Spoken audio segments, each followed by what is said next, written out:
This has been a long and interesting week. Lots happened. First off is moving from Kiev, Ukraine to Warsaw. And with that, I had a little going away party before going. Maybe 40, 50 people came, and I'm really happy about how it went. A lot of people came up to me and said it was one of their favorite parties because everybody's just super real, authentic. What up, bro? Welcome to Poland. Enjoy your stay. Anyways, I'm here with my broski, Andrew. We're having a great conversation about your party, bro. And we're both saying how it was one of the coolest parties ever, Yeah, if not the coolest. And definitely. and the reason being that all different types in there. You have everyone from beatbox to the banker, to the anti-corruption person, to the startup person.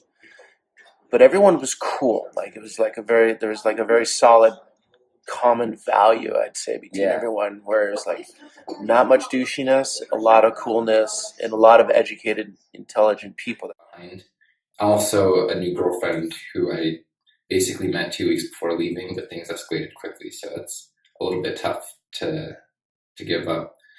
So I moved from Kiev to Warsaw, and then dropped off my things. And the next flight had a last minute trip to London, invited by some investors. One of them is a founder of Games Workshop, which when I heard he was on the last call we had before that, I was like, so for those who don't know, Games Workshop is the biggest maker of miniature war games. They make models that you assemble and paint and fight in tournaments, and it's something I did a lot growing up. And knowing that he might be an investor in GameTree is really nice. They're very excited about the opportunity. They see a clear need for GameTree to help connect gamer friends and help personalize discovery.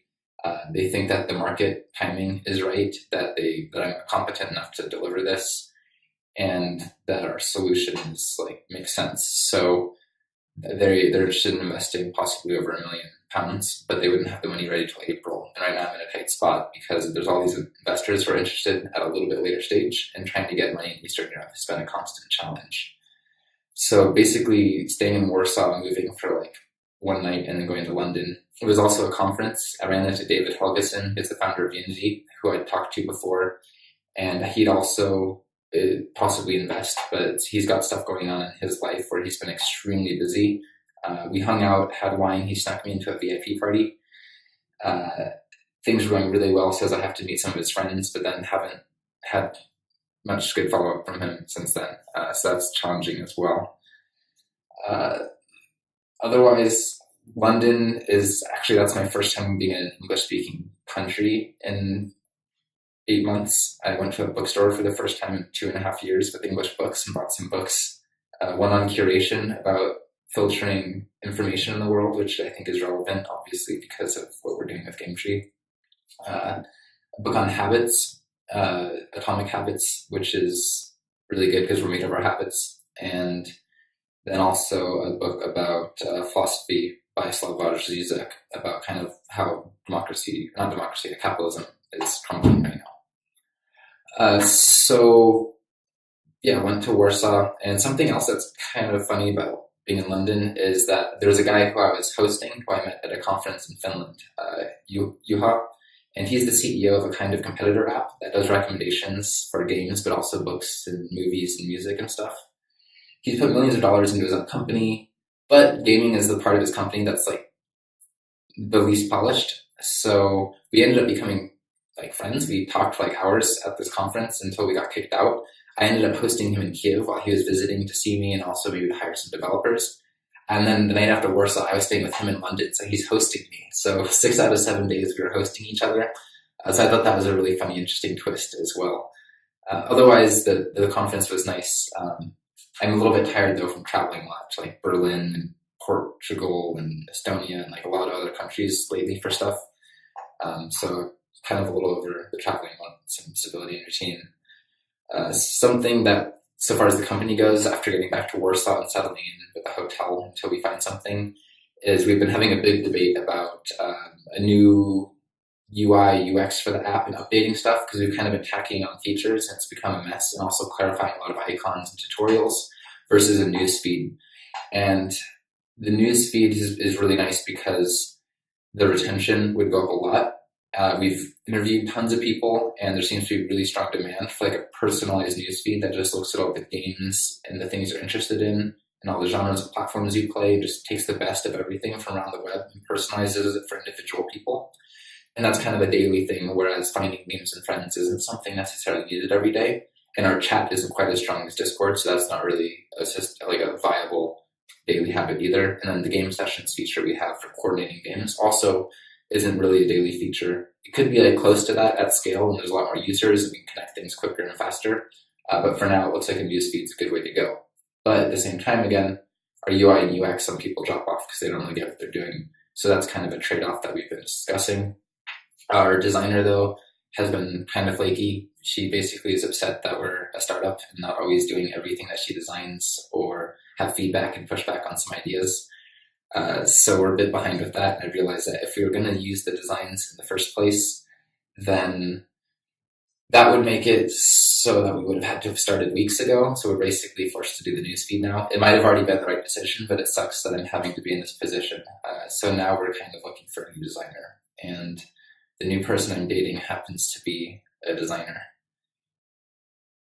and an artist of like all sorts. But the hard part is that hiring people who you date could be hard. I don't even know if she's interested. And then also my ex-girlfriend also is our videographer, and that could also be tricky. So these are the kinds of things that you have to deal with in a startup and as a founder. I guess I'll elaborate more because I don't even know if the current one would be interested in this, but it might be possible that it actually make a lot of business sense to do so. Something else is influencers with GameTree could be a thing. I watched a panel where an influencer and a couple CEOs of companies that match influencers and brands were talking, and it looks like GameTree has big potential to essentially use our recommendations because we built like the best tool for recommending games, the most accurate one, and that could be used for helping influencers know are their audiences gonna like a certain game before they actually stream it, or if a game company requests them to do something. And also could be used via other services, for example, Restream I'm talking to, where they restream content other places and have a lot of influencers, about also matching brands with influencers and using our predictive analytics to know whose audiences or which influencers would be the best fit for certain games. And right now, nobody else is doing this service. We can also provide a huge amount of analytics to be able to give a lot more information in searching and filtering and understanding. Whereas right now, nobody basically knows anything besides demographics and huge amounts of manual labor just looking through stuff. So we'll see how that plays out, but I'd still like to prioritize the newsfeed until like a big deal is signed. And Alex from Restream is a Ukrainian guy. He's gone to Silicon Valley, raised millions of dollars, has a really interesting story, and then now he's back in Kiev. So we've hung out a couple times. But he hasn't been that responsive also about making a deal. It's kind of hard being a small guy because we have really big potential here, but until we're a bigger company, it's hard to cooperate and collaborate with others. I don't know if it's something I'm doing wrong or if that's just part of the nature of the game, but it's kind of frustrating because I know that we have these sort of unique solutions that other people can't really do. I guess I'll give you a tour of this office. Here we are at the Astoria Business Link office in Warsaw. This is a space that Daniil and I are working out of. Daniil's a marketer, sort of general assistant guy, think tank person on the team. This is what this space looks like. There's 8 startups here. And then we're on the 10th floor. The city of Warsaw, I'm pretty impressed by. I had low expectations because I heard that it's not that pretty. 85% of it was destroyed during World War II. It's kind of like an industrial city capital. Overall, the architecture is nice, the streets are wide, things are pretty functional and polished, and the prices are still low. So that's nice. Here's a sort of a main room. There's like tea and coffee and stuff over here. We have access to some other floors. And then here is a nice view where we're in the city center. Hopefully you can see that. But yeah, so this will be the best space operations for at least a little while. Okay, so another thing is that we were invited to China. I guess I was invited because of the people we'd have to pay for, but otherwise they're going to cover our transportation to the airport and food and lodging. And essentially it's a Chinese company that is interested in investing, sees a big market for GameTree. China might even actually be bigger than the West. At first I was kind of staying away from China because I don't understand it. I know a lot of things there get copied, but it's a better idea to go there sooner than later, especially if we have big financial support, or we could actually corner the market there before it gets taken. So this invitation is essentially like a free accelerator where I'd be there for 3 days, learning about how to do business in China, how to grow in China, and also getting introduced to their giant network and all their investors. So that seems like a good opportunity. And then I would just go straight from there, visit some family in San Diego, and then hopefully I can raise some money soon to get a GDC booth before they all sell out, because GameTree at GDC would be huge. It's the biggest gaming conference, industry conference in the world, and it's in San Francisco. And there's just so many possible connections we could make. And that's also when we're going to do our seed round to around March, April, May at the latest to rally the funds around then. And it's a good time being close to Silicon Valley and meeting a bunch of gamers. And there's a lot of different business we could do, because a company like GameTree can work with influencers, consumers, advertisers, indie game developers. There's just so many touch points with so many companies, and having a presence at this conference would be so nice. But it's like basically $12,000 with all the expenses built in for like a minimum booth. If you are an investor or have friends who invest who like gaming, please send them my way. Another thing that's in the pipeline is Dreamscape. I pitched at a competition in Ukraine like 8 months ago. We got second place. One of the judges is this Swiss guy, Ronald, who runs Dreamscape. He told me about this company he's been working on. He's raised like, I don't know, maybe even hundreds of millions, but at least 100 million, it sounds like, of dollars from like Fox and Spielberg and a lot of big players around the Hollywood and movie industry to make VR experiences where people go into these social experiences and they have VR things together. And he said it's not really about the VR, it's actually about the human connection. And that's a lot of what GameTree is about as well. And he was interested in our technology, and now he's launched his first location in LA. They've had huge success and really like sold out positive reviews, and they're opening locations in like Singapore and Hong Kong and Dubai and a lot of different cities. I think I got those cities right, but don't quote me. And he's interested in using GameTree for a lot of variety of features to help integrate people, and then also meeting a couple of his friends for different things. There's so many random weird ways that GameTree can kind of help other companies. One of them is I have a meeting on Thursday with a concierge service where they give people like exclusive or like guided access to like elite clubs and secret restaurants and stuff in major cities around the world. And then us using psychoanalysis to give taste profiles, and over time applying data and machine learning to predict what experiences people would like is something that we could easily do with our technology, but something I hadn't ever considered. But I think there's a lot of opportunity here, and it's a frustration as well. When speaking with investors, they want to know like, how many users do you need to have to advertise? But this kind of a company, it could easily make many billions if we execute well. And even if we don't, there's still so many different places we could end up. So it's kind of hard to compare to a lot of normal companies that have a lot more straightforward business models. So I need to get better at communicating that, or be talking to more of the right investors who understand big ideas and are risk takers, I guess. Though I wouldn't say it's even that risky, because we don't really have much in the way of good competition, and big players can't really compete on an opportunity like this because they're sort of in their own ecosystems. Like you have Amazon and Netflix, or you have Steam and Blizzard and EA, and they all like don't want to share data or cooperate, and the world's gotten so big and there's more and more ecosystems that you need something like GameTree to sort of personalize discovery and recommendations and sort of unite all these spaces. Next up is Patreon. We launched a campaign last Friday. We haven't promoted it much. It's sort of a combination of us actually needing money and also a cue to investors, and a little bit also is like part of the sort of like feel I want GameTree to have is sort of being a friend, a guy next door, and also to make people feel like heroes in their lives. And having a Patreon is perfect like that, because it's sort of like it's almost like humble in a way, and it gives people an opportunity, for the people who really want us to be successful, to actually financially help us, which helps with our objectives.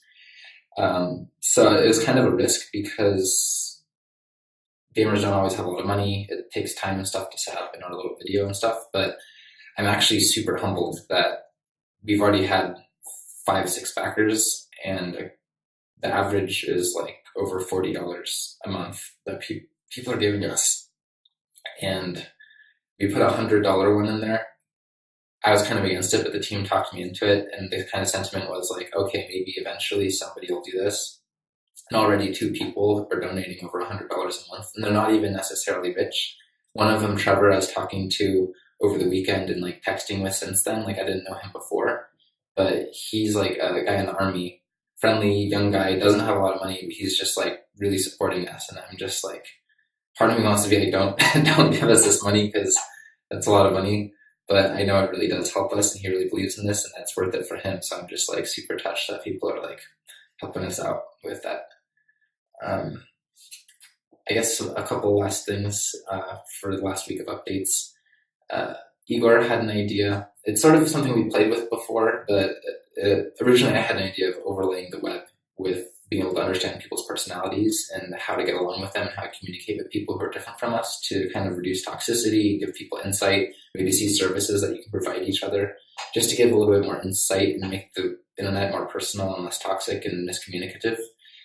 And then we also had the idea of overlaying certain websites with game ratings, but Igor's idea was basically just matching like a text of a game title, and then if you hover over it, it'll show a little pop-up from GameTree that'll show like different ratings from different places, including GameTree, and also a personalized rating and a link to like read a review from the person who's the most similar to you, which is all stuff that we can already support right now. But this would just be a browser plugin widget, and that's something that could help bring GameTree up into people's minds more often, which we need for investors and retention and stuff, while at the same time making the service way more easy to use and just integrated into existing stuff. So it's nice to put that on the roadmap. And if you guys have thoughts or ideas on that, I'm happy to hear them if that's interesting for you. And lastly is here in Warsaw, my thoughts on the city overall. It's more developed consumer culture, which is good and bad. There's nicer restaurants, a little bit more expensive, but still cheaper than the West. But I feel like the city has a little bit less soul than Kiev.